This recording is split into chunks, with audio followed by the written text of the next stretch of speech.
Think about your Saturday morning. You probably went to the same coffee shop you visited for the last 3 years. You saw the same guy walking the same golden retriever. You drove past your high school, then past the apartment you lived in during your 20s, and finally pulled into the driveway of the house you live in now. Everything feels fine. It's comfortable. It's safe. You know where the best tacos are. You know which lane to be in to avoid the pothole on Main Street. And your family is just 10 minutes away. But then you open LinkedIn, or you get a text from that one friend who moved away right after college. They're living in a city you've only visited once. They just posted about a promotion, or they're buying a house that looks significantly nicer than yours. Or they're talking about a career path that doesn't even exist in your zip code. You tell yourself, yeah, but their cost of living is higher, or they probably miss home. But here's the thing. Deep down, in that quiet part of your brain you usually ignore, you're wondering if you're falling behind. You're wondering if by staying home, you're actually paying an invisible fee just for the privilege of being comfortable. Look, today, we're talking about a concept I call the comfort zone tax. It's the massive compounding cost of staying in the same city for too long. And for most of you, that tax isn't just a few $1,000s. It's a $500,000 hole in your net worth. My name is Mike, and I spend way too much time thinking about the hidden math behind our life choices. If you're someone who feels like you're doing everything right, you're working hard, you're saving money, but you still feel like your wealth is plateauing compared to the rest of the world, make sure to hit that subscribe button and give this video a thumbs up if this helps you out. Because today, we're going to challenge a very common financial assumption, the idea that staying put is the safe way to build a life. Here's what most people don't realize. Your city has a ceiling. Every geographic market has a market rate for your talent. If you live in a mid-sized city in the Midwest or a sleepy suburb in the South, there's a physical limit to what local companies are willing to pay for your role. Let's look at some shocking statistics. According to data from the Federal Reserve Bank of Cleveland, workers who migrate across state lines see an average earnings increase of 8% to 11% above and beyond their normal raises. Now, 10% might not sound like $500,000, but this is where it gets really interesting. This is where the math starts to get aggressive. Let's use a concrete example. Let's say you're 30 years old, making $70,000 a year in your hometown. You're good at your job, so you get a 3% raise every year. By the time you're 50, you're making about $126,000. Not bad, right? But now, let's say you decide to pay the moving cost and jump to a Tier 1 city or a specialized hub. Think Austin, Seattle, or even a booming secondary market like Charlotte. You get that 10% migration bump on top of a 15% raise for switching companies. Now, your starting point is $87,500. If you just let that new salary grow at the same 3% for those same 20 years, the difference in total cumulative earnings is over $420,000. And that's just the raw salary. If you take that extra $17,000 a year and invest it in a boring index fund, returning 7%, over 20 years, that comfort zone tax balloons to $745,000. You are literally paying the price of a small mansion just to keep the same neighbors and the same coffee shop. Now you might be thinking, but Mike, if I move to a bigger city, my rent will double. I'll lose all that extra money to the landlord. That is the biggest objection I hear. And look, I get it. Rent is scary. But here's the analogy you need to understand. The goldfish tank. Biologists will tell you that a goldfish only grows as large as its environment allows. If you keep it in a small bowl, it stays small. Not because it's a small fish, but because the environment literally stunts its growth. Your current city is your tank. When you stay in the same city, your professional network becomes incestuous. You know the same people, who know the same recruiters, who have the same limited pool of opportunities. You're all competing for the same 3 VP roles in town. This is what economists call agglomeration effects. A study from Stanford University found that when people move to high productivity cities, they don't just get a one-time raise, they actually become more productive. They learn faster because they're surrounded by higher level players. The tax you're paying isn't just the rent, it's the missed opportunity to upgrade your brain. Think about it.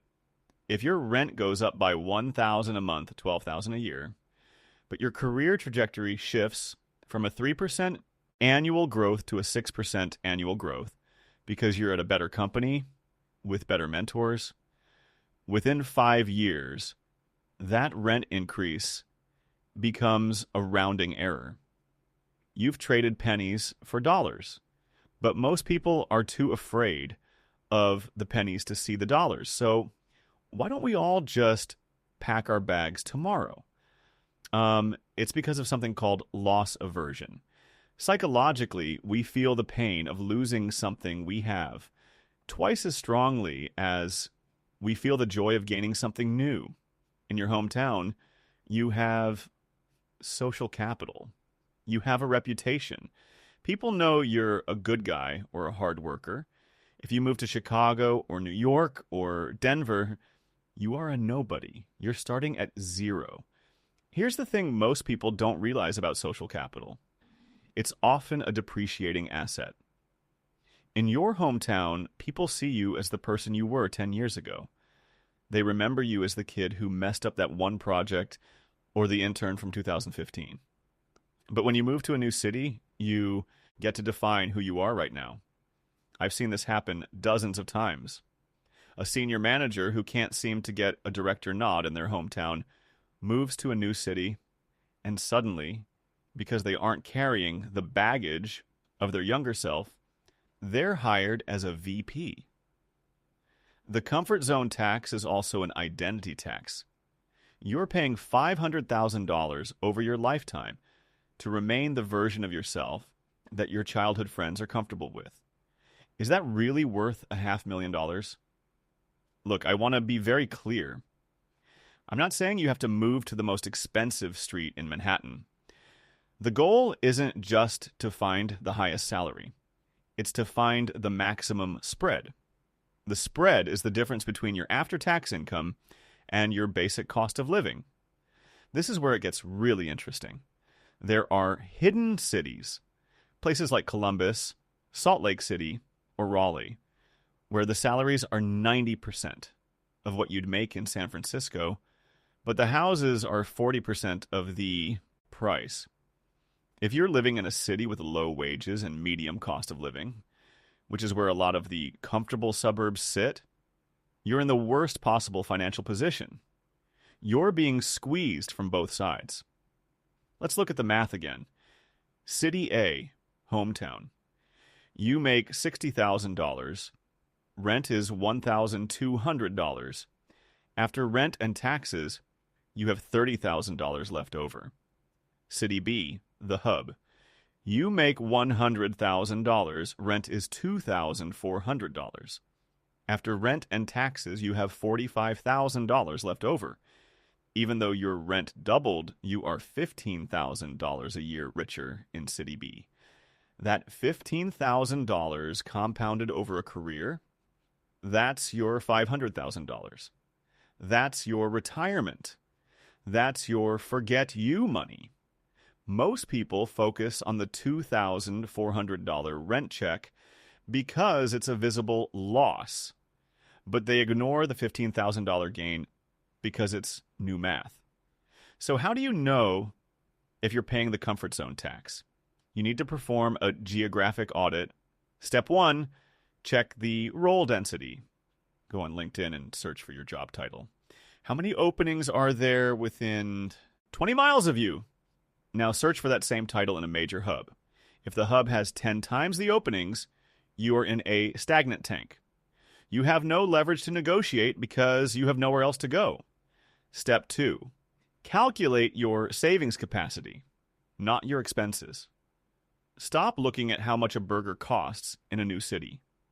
Look at how much you could realistically put into a brokerage account every month after all bills are paid.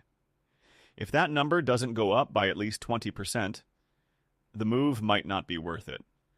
But if it does, you're paying the tax by staying.